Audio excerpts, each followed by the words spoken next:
रवी राणांचा स्वाभिमान पक्ष भाजपला का आमंत्रण देतोय?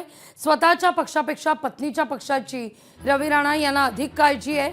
खासदार बळवंत वानखडे यांनी राणा दाम्पत्य यांना टोला हाणलाय. त्यांचा रवी राणाचा पक्ष हा स्वाभिमान पक्ष आहे, परंतु ते भाजपातच लोकांना आमंत्रण का देतात हे मला समजत नाही.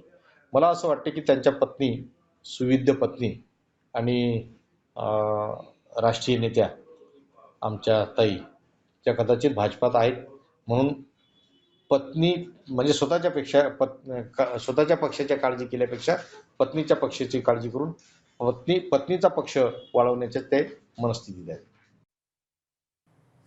रवी राणांचा स्वाभिमान पक्ष भाजपला का देता असा सवाल या ठिकाणी उपस्थित करण्यात येतोय. वळूया पुढल्या महत्त्वाच्या बातमीकडे.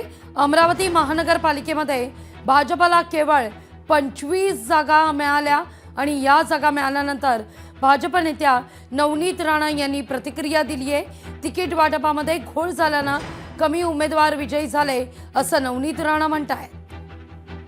4 पॅनल मध्ये जरी होते तर त्यांनी ज्याला निवडायचं होतं त्यांनी त्यालाच मतदान केलं आणि काही गोष्टी तिकीट वाटपामध्ये घोळ झालाय आणि त्याचा परिणाम आहे की एवढे कमी मार्जिननी आमची भारतीय जनता पार्टी इथे आलेली आहे.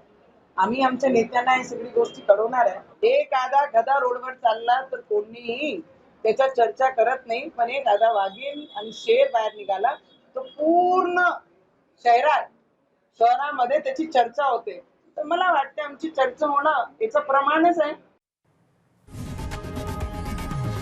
लोकशाही मराठी ऐका, पहा, जागरूक रहा.